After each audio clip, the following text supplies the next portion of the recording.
सभी बच्चे देखेंगे। आज आपको शब्दालंकार बताए जाएंगे, क्योंकि अर्थालंकार का पोर्शन पहले करा दिया था, शब्दालंकार का बचा हुआ था। अब देखेंगे शब्दालंकार। शब्दालंकार जो है उसमें कितने प्रकार होते हैं। वैसे शब्दालंकार की परिभाषा मैं बता ही चुका हूं कि शब्दों के आधार पर, जहां पर शब्दों के आधार पर अलंकार का पता चले वहां पर शब्दालंकार होता है। हम देखते हैं शब्दालंकार कितने प्रकार के होते हैं। मुख्य रूप से शब्दालंकार हमारे 3 प्रकार के होते हैं। सबसे पहला नाम है अनुप्रास। सबसे पहला नाम है अनुप्रास और दूसरा नाम है यमक और तीसरा नाम है श्लेष। ये तीनों के तीनों नाम हमारे शब्दालंकार में आते हैं। तो सबसे पहले हम अनुप्रास अलंकार पर चलते हैं। यहां हम डालते हैं अनुप्रास अलंकार। अनुप्रास अलंकार जो है उसकी परिभाषा किस रूप से बनती है उसको देखेंगे। तो अनुप्रास अलंकार समझेंगे कि जहां वर्णों की आवृत्ति होती है, जहां वर्णों की आवृत्ति हो, तो इसकी परिभाषा लिखेंगे जहां वर्णों की आवृत्ति हो। आवृत्ति तो समझ ही चुके होंगे सभी बच्चे कि आवृत्ति का मतलब क्या। आवृत्ति मतलब बार बार वर्ण आना। जहां वर्णों की आवृत्ति हो वहां अनुप्रास होता है। क्या होता है? अनुप्रास अलंकार। ठीक है, समझ चुके होंगे अनुप्रास अलंकार किसे कहते हैं। जहां वर्णों की आवृत्ति हो वहां अनुप्रास अलंकार होता है। जैसे ही अनुप्रास अलंकार का हम कोई उदाहरण ले लेते हैं।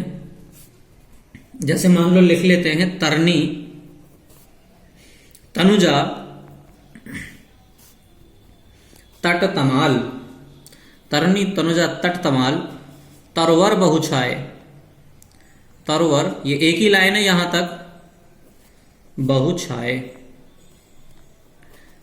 इसमें हमारे पास में तय जो वर्ण है ये बार बार आ रहा है, देख रहे होगे। तरनी तनुजा तट तमाल तरवर बहुछाए, मतलब तय वर्ण की बार बार आवृत्ति हो रही है, मतलब तय वर्ण बार बार आ रहा है, इसलिए यहां पर अनुप्रास अलंकार होगा। चलो एक और उदाहरण देख लेते हैं। ये पहला उदाहरण है। दूसरा उदाहरण ले लेते हैं रघुपति राघव राजा राम। रघुपति राघव राजा राम। इसमें समझ चुके होंगे कौन सा वर्ण हमारा बार बार आ रहा है। रे रे रे रे, देख रहे हो। रे जो वर्ण है यह बार बार आ रहा है। मतलब कहने का क्या है कि जहां पर कोई वर्ण बार बार आए वहां पर अनुप्रास अलंकार होता है। तो यहां पर आपका ना तो स्वर से मतलब है कोई, ना ही व्यंजन से मतलब है, बस कोई भी वर्ण आ जाए वह बार बार आता रहना चाहिए, वहां हमारा अनुप्रास अलंकार होता है। अब चलते हैं हम अनुप्रास अलंकार के भेद। अनुप्रास अलंकार के भेद, क्योंकि अनुप्रास अलंकार भी कई प्रकार के होते हैं, उसमें पार्ट्स बांट दिए गए हैं कौन कौन से। सबसे पहला नाम है अनुप्रास अलंकार का छेका अनुप्रास। छेका अनुप्रास।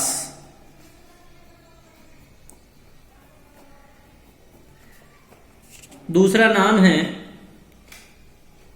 वृत्यानुप्रास।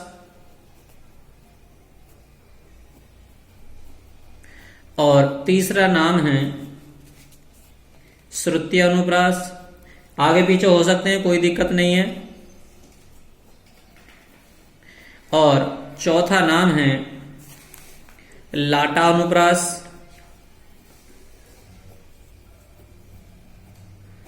लाटा अनुप्रास। पांचवा नाम है अनंत्या अनुप्रास। अंत्या अनुप्रास। ये 5 भेद हो गए किसके? अनुप्रास अलंकार के। ठीक, पहले मैंने बताया शब्दालंकार। शब्दालंकार मुख्य रूप से 3 प्रकार के होते हैं, अनुप्रास अलंकार, यमक अलंकार और श्लेष अलंकार। फिर हम चले अनुप्रास अलंकार में। अनुप्रास अलंकार किसे कहते हैं? जहां वर्णों की आवृत्ति होती है वहां अनुप्रास अलंकार होता है। अनुप्रास अलंकार के 2 उदाहरण भी दे दिए मैंने आपको कि तरनी तनुजा तट तमाल तरवर बहुछाए, पहला उदाहरण है। दूसरा है रघुपति राघव राजा राम, ये दूसरा उदाहरण है आपका। अब हम चले यहाँ पर कि अनुप्रास अलंकार के भेद, यानी अनुप्रास अलंकार भी 5 प्रकार के होते हैं। कौन कौन से होते हैं? छेका अनुप्रास, वृत्यानुप्रास, श्रुत्यानुप्रास, लाटा अनुप्रास और अनंत्या अनुप्रास। अब हम चलते हैं पहले छेका अनुप्रास पर। छेका अनुप्रास किसे कहते हैं? ठीक है, तो अब हम चलते हैं 6 का अनुप्रास। 6 का अनुप्रास की परिभाषा क्या बनती है कि जहां एक या अनेक वर्णों की आवृत्ति हो, जहां एक या अनेक वर्णों की आवृत्ति हो, अनेक वर्णों की आवृत्ति हो। आवृत्ति फिर शब्द आ रहा है, समझ रहे होगे, या तो एक वर्ण आए या अनेक वर्ण आए, उनकी आवृत्ति हो। मतलब कहने का है कि एक वर्ण या तो 2 बार आ जाए, 3 बार आ जाए, या फिर 2 वर्ण जो हमारे हैं वो 3 बार आए, 4 बार आए। 2 भी आ सकते हैं 2 बार, और 2 वर्ण 3 बार भी आ सकते हैं, 2 वर्ण 4 बार भी आ सकते हैं। वहां पर आवृत्ति हो रही है, तो वहां पर क्या होगा हमारे पास में 6 का अनुप्रास। क्या होगा? आवृत्ति हो वहां 6 का अनुप्रास होता है। 6 का अनुप्रास। मैं इस शब्द को एक ही साथ जोड़ के लिख रहा हूं ताकि इसमें ए शब्द लगाने की जरूरत नहीं है। 6 का अनुप्रास होता है। ठीक है, अब उदाहरण ले लेते हैं 6 का अनुप्रास के लिए। कोई भी उदाहरण ले लेते हैं। चलो ले लेते हैं। ये पहला उदाहरण है, कहत कत परदेसी की बात। कहत कत परदेसी की बात। ठीक है, तो यहां पर हमारे पास में देखो कै और कै एक वर्ण है जो 2 बार आ चुका है।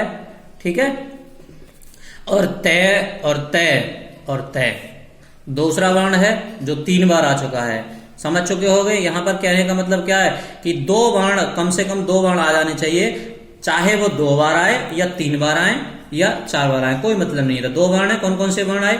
कै यहां पर 2 बार आ चुका है, तय यहां पर 3 बार आ चुका है, तो 6 का अनुप्रास मिला। क्लियर है एकदम। ऐसे ही दूसरा उदाहरण ले लेते हैं। चलो दूसरा उदाहरण ले लेते हैं। पीरी परी देह। पीरी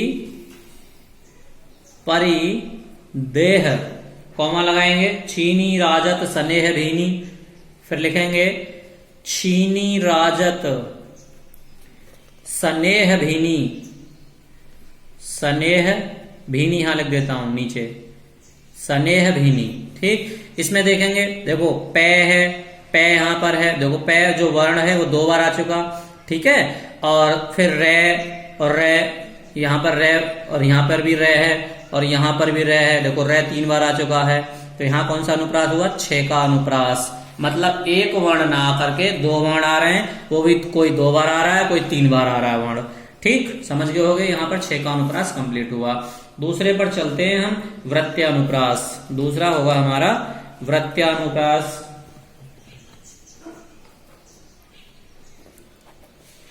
वृत्त्यानुप्रास को कैसे समझेंगे आप? देखो वृत्त्यानुप्रास में क्या है कि एक ही वर्ण आएगा। वृत्त्यानुप्रास में एक वर्ण आना चाहिए कि जहां एक वर्ण की आवृत्ति हो, जहां एक वर्ण की अनेक बार आवृत्ति हो, एक वर्ण की अनेक बार आवृत्ति हो, वहां क्या होगा? वहां वृत्त्यानुप्रास होता है। वृत्त्यानुप्रास होता है। ठीक है, अब फिर समझें, जहां एक वर्ण की आवृत्ति हो रही है, मतलब एक ही वर्ण आना चाहिए और कई बार आता रहना चाहिए, वहां पर हमारा वृत्त्यानुप्रास होता है।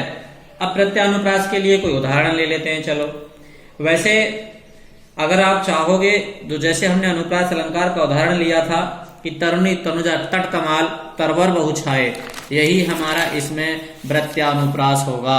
जो हमने अनुप्रास अलंकार का उदाहरण लिया था, ये वृत्त्यानुप्रास के अलंकार में भी आ सकते हैं, दोनों के दोनों। ठीक है, लेकिन फिर भी मैं एक और लिख देता हूं इसके लिए।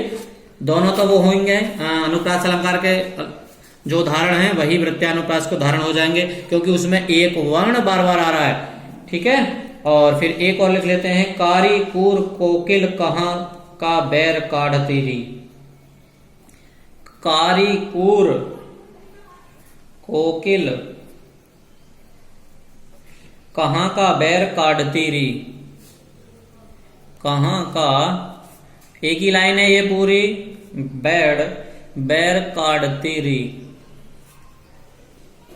कारी कूर कोकिल कहां का बैर काढ़ती री, मतलब एक कै है, यहां पे कै है, कै कै कै कै कै, देखो कै की जो आवृत्ति हो रही है वो बार बार कै आ रहा है यहाँ पर, तो इसलिए यह प्रत्यानुप्रास हुआ। दूसरा उदाहरण मैंने वो बता दिया पहले, रघुपति राघव राजा राम, उसमें भी रै बार बार आ रहा है, तो वहां पे भी प्रत्यानुप्रास हो सकता है। अनुप्रास अलंकार तो है ही है, लेकिन अनुप्रास अलंकार में भी कौन सा अलंकार है? प्रत्यानुप्रास। उन दोनों उदाहरणों में कौन कौन से दोनों उदाहरण थे हमारे? तरुणी तनुजा तट तमाल तरवर बहुछाए, और दूसरा उदाहरण था रघुपति राघव राजा राम। अब तीसरे अलंकार पर चलेंगे। तीसरा अलंकार है हमारा श्रुत्य अनुप्रास अलंकार। श्रुत्य अनुप्रास अलंकार, इसमें समझेंगे श्रुत्य अनुप्रास अलंकार में क्या होगा कि जब ये होगा जब कंठ और तालु और दंत, कंठ तालु दंत, इनको समझ रहे होगे। कंठ क्या है, तालु क्या है, दंत क्या है। कंठ मतलब हमारे जहां से कुछ वर्ण ऐसे हैं जो कंठ के आधार पर बोले जाते हैं। कंठ बोलते हैं जैसे ढैढक्कन, ढै, और अड़य, ये सब जो हैं हमारे। और कुछ ऐसे हैं जो दांत से बोले जाते हैं, मतलब जो हमारे जीभ जहां पर दांत पर टच होके कुछ वर्ण बोले जाते हैं वो दंत से बोले जाते हैं। कुछ तालु से, मतलब हमारे जीभ के ऊपर जो तालु है उससे लगा करके जो शब्द बोले जाते हैं उसको तालु बोलते हैं वहां पर। तो समझ गए होगा, कंठ, तालु और दंत, इन तीनों से जो वर्ण बोले जा रहे हैं। आदि, आदि लगा देते हैं, और भी कई प्रकार के हैं इसलिए आदि लगा देते हैं। किसी एक ही स्थान से उच्चारित होते हैं, इनमें से या तो कंठ से हो या तालु से हो या दंत से हो, किसी एक ही स्थान से। ठीक है, इन तीनों में से कोई सा एक स्थान हो, एक ही स्थान से उच्चारित होने वाले वर्णों की आवृत्ति होती है। एक ही स्थान से उच्चारित होने वाले वर्णों की आवृत्ति होती है, वहां पर क्या होता है? श्रुत्य अनुप्रास। वहां श्रुत्य अनुप्रास होता है। अब इसका कोई एक उदाहरण देखेंगे। उदाहरण ले लेते हैं, चलो। इसका उदाहरण तुलसीदास सीदस लिखेंगे उदाहरण में। तुलसी दास सीदस निस्दिन, क्या आगा? निस्दिन देखत तुम्हारी निठुरियाई, निस्दिन देखत तुम्हारी निठुरियाई। निठुरियाई समझते हो? तुम्हारी निठुरियाई, निठुरियाई का मतलब होता है तुम्हारी समझने की क्षमता, यानी सामने की पकड़। निठुरियाई देखने में किस तरीका से लगते हो। तुलसी सीदस निस्दिन देखत तुम्हारी निठुरियाई। इसमें देखेंगे हमारे पास में कि कौन सा वर्ण है जो कंठ और तालु से बार बार बोला जा रहा है। तुलसी सीदस निस्दिन देखत तुम्हारी निठुरियाई। तो कहने का मतलब है, यहां पे देखो दै दवात है, ये दै है, ये दै है, ये दै है, 4 बार आ चुका है दै। और दै किससे बोला जाता है? हमारा दै हमारा तालु से बोला जाता है। तालु मतलब जीभ से ऊपर वाली जो सतह है जहां पर हमारी जीभ टच होके बोलती है वो तालु है। अगर आप वहां पर जीभ को टच ना करें और जब दै बोलेंगे तो आप नहीं बोल पाओगे, इसलिए ये तालु शब्द से जो लगाकर बोला जा रहा है दै दै दै। समझ गए होगे? कंठ और तालु और दंत तीनों से कोई सा भी वर्ण आ जाए बार बार, वहां पर हमारा श्रुत्य अनुप्रास होगा। अब चलते हैं हम चौथे अनुप्रास पर, यानी चौथे अलंकार पर। चौथा अलंकार है हमारा लाटा अनुप्रास। ठीक है, अब देखेंगे लाटा अनुप्रास। लाटा अनुप्रास की परिभाषा लिखेंगे कि लाटा अनुप्रास किसे कहते हैं। तो इसकी परिभाषा बनती है आपकी, जहां शब्द और अर्थ, ध्यान रख लेंगे, जहां शब्द और अर्थ दोनों की आवृत्ति हो, शब्द और अर्थ की आवृत्ति हो,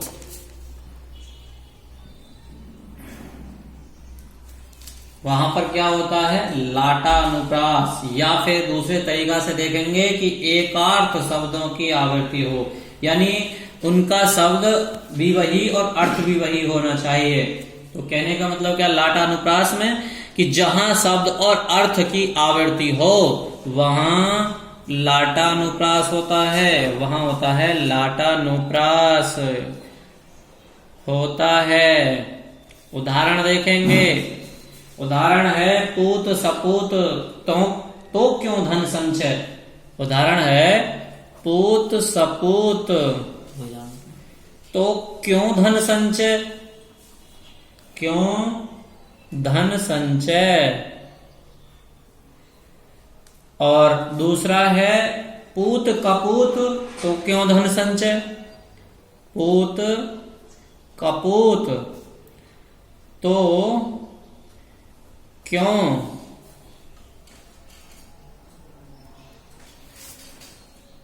धन संचय। इसका अर्थ समझेंगे थोड़ा सा।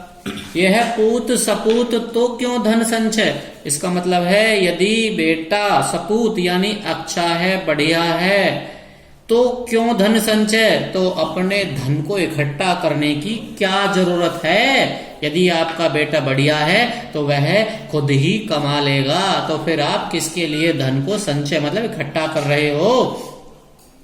फिर अगली लाइन क्या है कि पूत कपूत तो क्यों धन संचय। देखो नीचे की जो लाइन है ये क्यों धन संचय और क्यों धन संचय शब्द एक हैं, लेकिन इनके अर्थ अलग अलग हो जाएंगे। कैसे होंगे, देखो कि पूत कपूत तो क्यों धन संचय, मतलब यदि पूत बेटा यदि कपूत है यानी बेकार है तो क्यों धन संचय, तो फिर भी धन संचय करने की जरूरत नहीं है। क्यों, क्योंकि तुम कितना भी धन इकट्ठा कर लो, अगर बेटा बेकार है तो वह आपके सारे धन को बर्बाद कर देगा। तो समझ गए होगे दोनों अर्थ कि पूत सपूत तो क्यों धन संचय, मतलब अगर बेटा बढ़िया है, अच्छा है, सपूत है तो उसके लिए धन इकट्ठा करने की जरूरत नहीं है, वो खुद इकट्ठा कर लेगा। अगर पूत कपूत यानी अगर बेटा बेकार है, खराब है, तो उसके लिए भी धन इकट्ठा करने की जरूरत नहीं है। क्यों, क्योंकि आप इकट्ठा करोगे और वो बर्बाद कर देगा। समझ गए होगे लाटानुप्रास का मतलब कि यहाँ पर एक ही लाइन है और दोनों बार एक ही का अर्थ एक ही है यहाँ पे, और यही ये कह रहा है कि शब्द और अर्थ की आवृत्ति हो रही है, यानी शब्द वही है लेकिन अर्थ भी दोनों सेम है। ठीक है, दोनों का एक यहां पर सपूत और यहां पर कपूत, बस इतना अंतर है। फिर परिभाषा फिर पढ़ लें, जहां शब्द और अर्थ की आवृत्ति हो वहां लाटा अनुप्रास होता है। ठीक है, अर्थ मैंने दे दिया, आराम से याद भी हो जाएगा। उदाहरण जो है पूत कपूत तो क्यों धन संचय और पूत सपूत तो क्यों धन संचय। ठीक, अब देखेंगे पांचवा लास्ट रह गया है आपका अनंत्य अनुप्रास। अंत्य अनुप्रास, आदि ने तय अनुप्रास। ठीक है, अनंत्य अनुप्रास। इसमें क्या लिखेंगे, इसकी जो परिभाषा बनती है वो क्या बनती है कि जहां छंद के शब्दों के अंत में, जहां छंद के शब्दों के अंत में, शब्दों के अंत में समान स्वर आए। क्या आए, समान स्वर आए या व्यंजन आए, स्वर आए या व्यंजन आए, तो वहां पर क्या होगा, तो वहां अनंत्यानुप्रास होता है।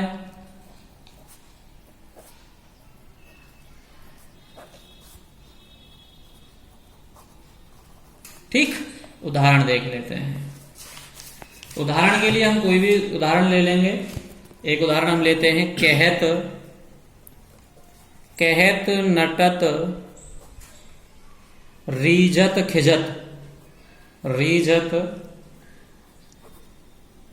खिजत यानी अलग होना, खींचना। फिर अगली लाइन है मिलत खिलत लज्जियात, मिलत खिलत लजियात, पूर्ण विराम लगाएंगे। इससे अगली लाइन बनेगी भरे भौन में करतू हैं, भरे भौन में करतू हैं, नैननु ही सो बात, नैननु ही सो बात। ठीक है, समझ गए हो गया। कैसे समझना, कहत नटत रीजत खिदत। पहले परिभाषा समझो, जहां छंद के शब्दों के अंत में समान स्वर आए, शब्दों के अंत में समान स्वर आए, तो शब्दों के अंत में देखेंगे कौन कौन से समान स्वर आ रहे हैं। देखो, कहत, नटत, रीजत, खिजत, समझ रहे होगे समान स्वर आ रहे हैं। ठीक है, तो वहां पर हमारा क्या है कि अनंत्यानुप्रास। फिर है मिलत, खिलत, लजियात, ये भी तय है, पूरी लाइन में शब्द के अंत में आ रहा है। अब आप कहोगे कि सर जी ये तो वर्ण भी आ रहा है, कि वर्ण जब बार बार उत्पन्न हो रहा है, यानी एक ही वर्ण हमारा बार बार आ रहा है, तो वहां पर अनुप्रास अलंकार भी हो सकता है। लेकिन हाँ है, अनुप्रास अलंकार तो है, लेकिन अनुप्रास अलंकार में भी कौन सा अलंकार है? अनंत्यानुप्रास अलंकार। क्यों है? क्योंकि यह शब्द के पीछे आवृत्ति हो रही है, इस शब्द के पीछे पीछे आवृत्ति हो रही है, इसलिए यह अनंत्यानुप्रास है। समझ गए होगे। अगर पहले पहले आवृत्ति हो रही होती तो वह कौन सा होता? वो हमारा वृत्त्यानुप्रास भी हो सकता था। ठीक है, समझ गए होगे। अब हमारे अलंकार पूरे हो चुके हैं। अब दो अलंकार और बचे हैं, यमक अलंकार और श्लेष अलंकार। देखेंगे अब आप यमक अलंकार। और यमक अलंकार की परिभाषा क्या बनती है आपकी? वैसे अगर पहले चलते हैं यमक का अर्थ क्या है, इस अर्थ को देखेंगे। यमक का मतलब क्या है? यमक दो शब्दों से मिलकर बनाया गया।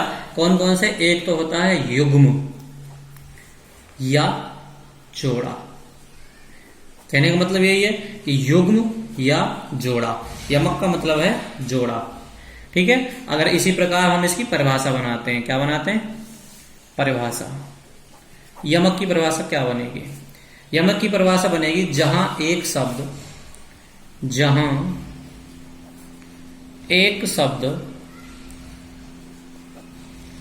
या शब्द समूह तो जानते हो, शब्द समूह वो है जो शब्दों का इकट्ठा होकर यानी वाक्य बन जाए, वहां शब्द समूह हो जाता है। या शब्द समूह का एक से अधिक बार प्रयोग होना, का एक से अधिक बार प्रयोग होना, प्रयोग हो, वहां क्या होता है? वहां